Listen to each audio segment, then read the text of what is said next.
Hey everyone, this is the Origami Crane, and today we're going to be making cinnamon rolls. Now this has been a recipe that I've made many times and I'm excited to share with you. So without further ado, let's get into it. First, the ingredients. For the dough, you'll need milk, sugar, eggs, salt, butter, flour, yeast, vanilla, and lemon. I use lime in this case. For the cinnamon mix, you will need butter, sugar, brown sugar, and cinnamon. And for the frosting, you will need cream cheese, butter, vanilla, powdered sugar, and milk. First, the dough. Take 1 pint or 2 cups of milk and put it into a pot and heat it till it starts steaming. Afterwards, remove it from the heat and put it into a bowl. Next, take 1/2 cup of sugar, 4 eggs, 1 3/4 tablespoons of salt, and 1/2 cup of butter, specifically melted, and mix.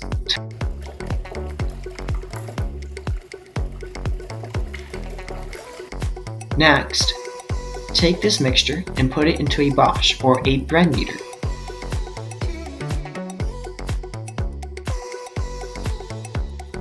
Pour 2½ cups of flour, 1/4 cup of yeast, 1/2 tablespoon of vanilla, and 1/2 tablespoon of lemon or lime juice, and mix till all incorporated. Next, take 2½ to 3½ cups of flour and add it to the bosh bowl. This is a bit of an eyeball. Keep adding flour gradually until you start seeing the dough come off the sides of your bread kneader.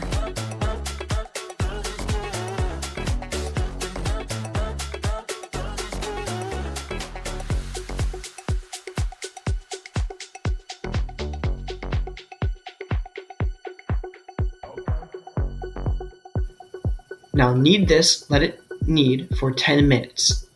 Watch and be careful. As you can see from this footage, the dough can get a little rowdy. In fact, it broke my bosh in this instance. Next, remove the dough from the bosh and put it into a bowl with oil and cover it with oil, cover it with a cloth, and let it rise for 60 to 90 minutes.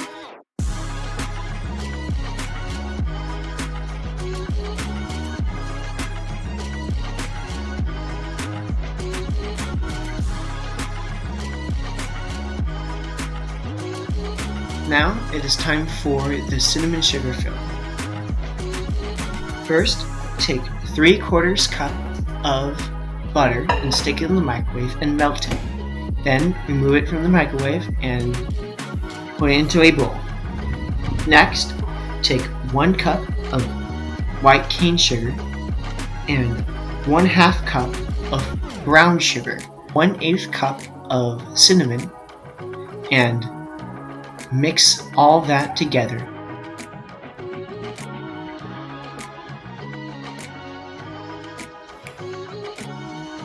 Cover it and wait for the dough to finish rising. Once the dough has risen, remove it from the oven and put it onto a heavily floured surface.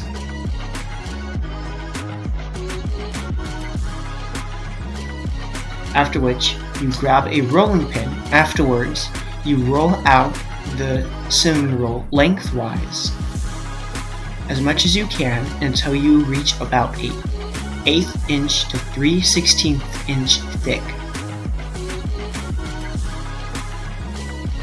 After you are done rolling, grab your cinnamon sugar mix.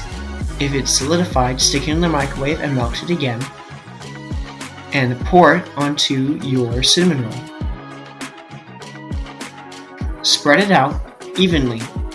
Leave about a 2 to 3 inch gap on the top just so the cinnamon roll can seal when you roll it up.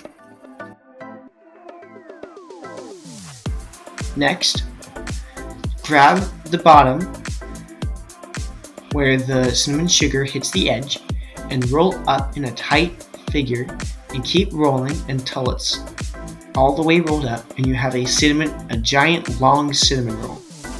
After which, if it's too thick, you can stretch it out and roll it out a little bit more.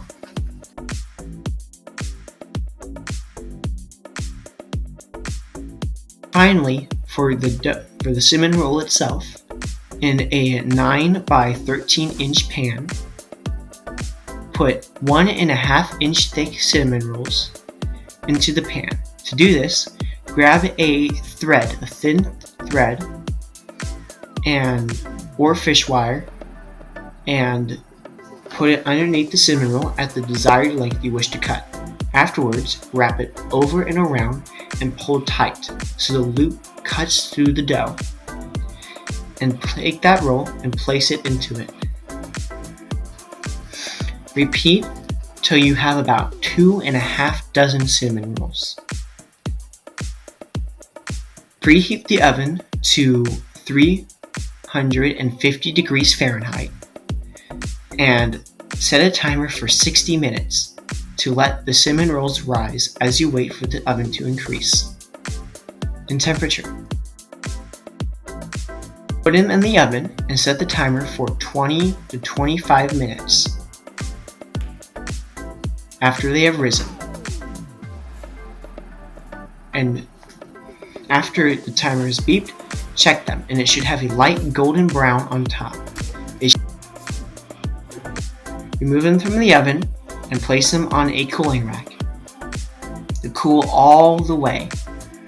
This should take about 1 to 2 hours, maybe even longer, but you should not feel any heat coming from them.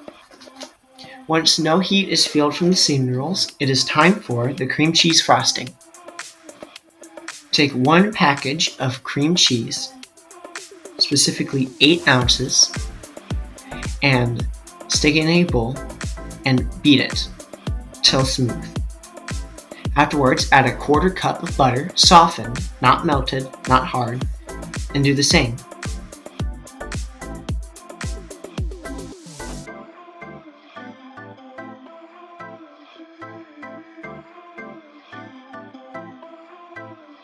Add a teaspoon of vanilla and 4 cups of powdered sugar.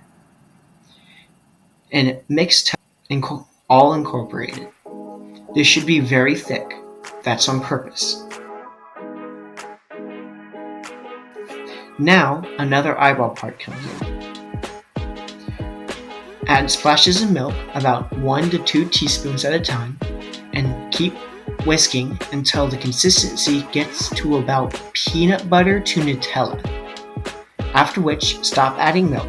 You do not want this to be too soft. If it's too soft, add more powdered sugar.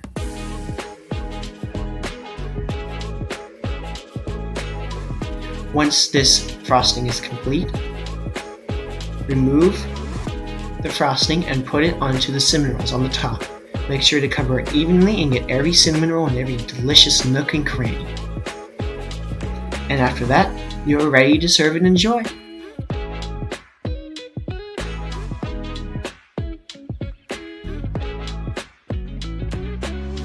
This has been the Origami Crane, and I thank you for watching. I'm really happy with this recipe that our family has, and I love making it, and I hope you love making it too. Without further ado, time to end it off. See ya!